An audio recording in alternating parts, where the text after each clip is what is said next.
Olá, o programa Diário de Oração aqui pela Rede Século XXI, chegando até a sua casa e até você, levando sempre a Palavra de Deus, que é a nossa preocupação primeira. E sempre a Palavra de Deus ali trabalhada a partir de palavras, gestos, situações, tudo aquilo que envolve o Filho de Deus, o próprio Cristo.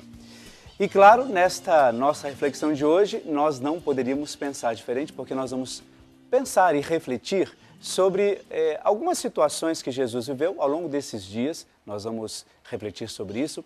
Algumas situações que Jesus viveu e que nós também podemos viver e passar por elas igualmente. Por isso seria muito importante que você, nestes programas aí diário de oração, nestes dias, ficasse bastante atento. Quais são atitudes estas que aconteceram com Jesus e pelas quais nós também passamos?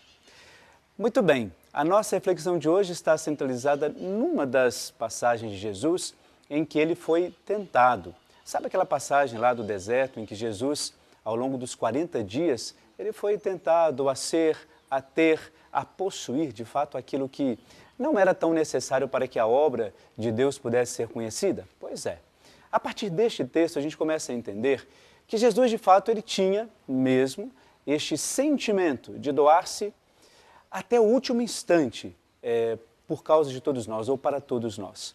E neste sentimento é claro que Jesus encontrava com pessoas de vários tipos, de vários sentimentos também. Pessoas boas, pessoas não tão boas, mas que de certa maneira sempre estavam prontas a estarem ao lado de Jesus.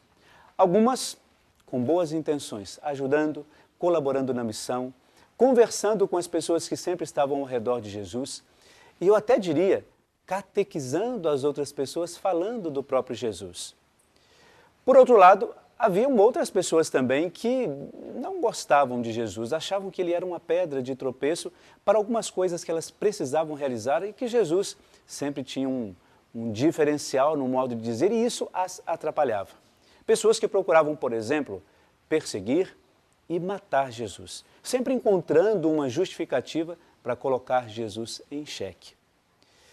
E aí a gente encontra, por causa disso, algumas situações muito, eu até diria, inusitadas, reais, verdadeiras, claro, mas inusitadas. Por exemplo, essa questão da tentação. Jesus que vai, durante 40 dias, ser tentado. Eu diria, naquilo que é mais próprio de cada um de nós, a própria vida. Sabe quando a gente, por exemplo, tem aquela vontade de ter as coisas e possuir as coisas? Porque a outra pessoa tem, eu também tenho que ter. Porque a outra pessoa consegue isto, certa promoção, sei lá, e eu acho que eu também tenho que ter.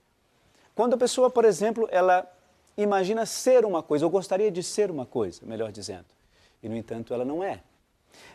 Espelhando naquilo que a outra pessoa é. Ou seja, quer possuir, quer ser aquilo que não é. E assim cada um de nós, é importante que você pense nisso. Quais são as tentações que normalmente nós temos? Eu não me refiro apenas a essa questão da tentação moral ou sexual. Eu me refiro a todo tipo de tentação. Às vezes aquela menor, mas que talvez mude completamente o nosso jeito de ver ou conviver com as pessoas.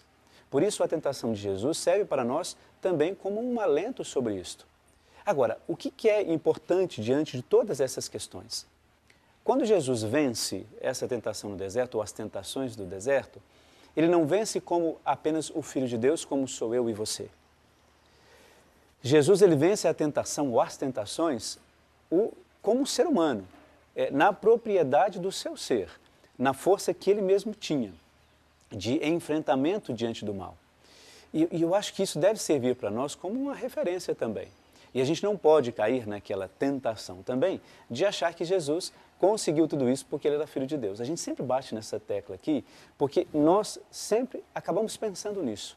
Jesus só venceu isso, venceu essa tentação porque ele era Filho de Deus, porque ele sabia que o projeto dele era esse. É claro, ele tinha consciência disso, mas acontece que como ser humano que era, ele venceu a tentação, passando as suas dificuldades, de fato pensando, será que não seria mais fácil isso? Será que não seria mais fácil aquilo? Por que é que eu tenho que passar por tudo isso para que a outra pessoa se converta e conheça de fato a palavra de Deus? Talvez Jesus tenha passado por isso, até mesmo no momento da cruz, quando ele disse, meu Deus, por que é que eu tenho que passar por tudo isso, né? Por que é que o Senhor me abandonou? Por que é que as coisas estão acontecendo dessa maneira e as pessoas não pensam ou repensam a sua própria história. Por isso, valeria a pena a gente refletir nisso com muito carinho, entendendo que essa mensagem da tentação não é algo para que a gente se acomode, claro, diante dos nossos confortos, das nossas alegrias, etc. Mas não para a gente se acomodar, mas para que a gente se incomode e se provoque, pensar a partir disso. Existem, claro, tentações específicas, práticas no nosso dia a dia. Como eu disse, não é?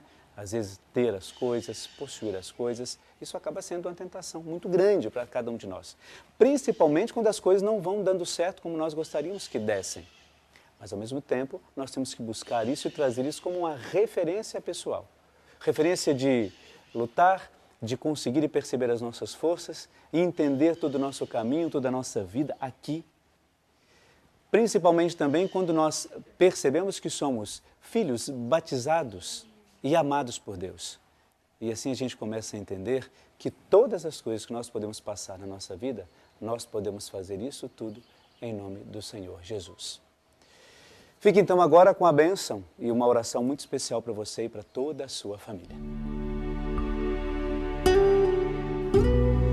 Tu me chamaste para ser missionário na tua igreja, neste imenso Brasil, na tua comunidade que também é minha.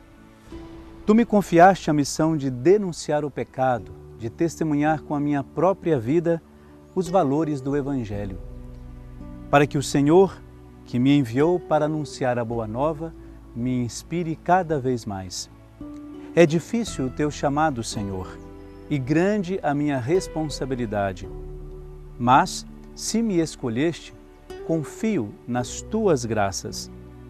Caminharemos juntos, Senhor, tu me apoiando e iluminando, e eu me colocando à tua disposição, à disposição da igreja e da evangelização e da missão, preparando-me, atualizando-me sempre para servir melhor o teu povo. Mães, crianças, jovens, quero fazer-me instrumento para que venha o teu reino de amor, o teu reino de esperança, o teu reino de paz, o teu reino de fraternidade, o teu reino de justiça. Reino onde Deus será tudo em todos. Amém. A nossa oração de hoje, ela é direcionada a todos os missionários e missionárias que acreditam na palavra de Deus e que assumem como discípulos e discípulas tudo aquilo que o próprio Deus inspira e pede a cada um deles. Cada vez que nós rezamos pelos missionários, nós rezamos por uma vida que se coloca à disposição do reino de Deus. Uma vida que se consagra, uma vida que se faz como aqueles para os quais estes missionários são enviados. Por isso você fica com a bênção de Deus toda especial. Deus que é Pai, Filho e Espírito Santo. Amém. Permaneça na paz de Deus.